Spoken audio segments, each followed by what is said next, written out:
Sina Percy at Clara.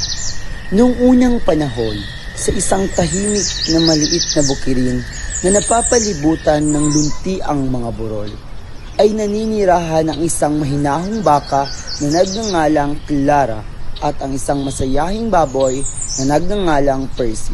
Si Clara ay kilala sa kanyang mahinahong karunungan at mabuting puso.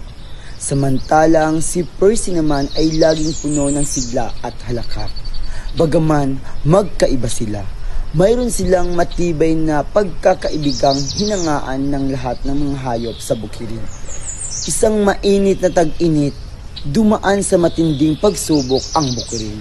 Natuyo ang damo, halos wala ng tubig sa sapa at labis na nag-aalala ang magsasaka.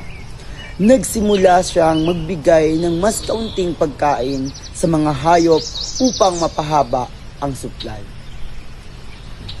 Nagreklamo at nag-alangan ang ibang mga hayop, ngunit natiling magkasama sina Clara at Percy.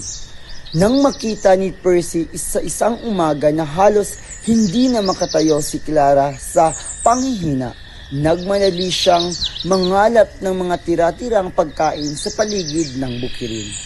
At maging ang sarili niyang bahagi ay ibinigay niya upang tulungan si Clara.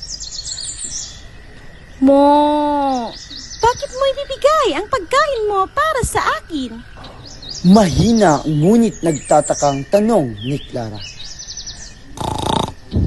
Dahil ang tunay na magkaibigan, Sagot ni Percy habang nakangiti. ay hindi binibilang ang kanilang ibinibigay. Unti-unting bumuti ang kalagayan ng bukirin. Bumalik ang ulan, muling tumubo ang mataas na damo at nabawi ng mga hayop ang kanilang lakas. Napansin ng magsasaka kung paanong nagtulungan sina Clara at Percy upang makaligtas dahil sa pagkakaantig ng kanyang puso. Nagtayo siya ng maliit na lilimang lugar para sa kanila na may sapat na pagkain at tubig. Mula noon, nanatiling magkasama ang baka at ang baboy.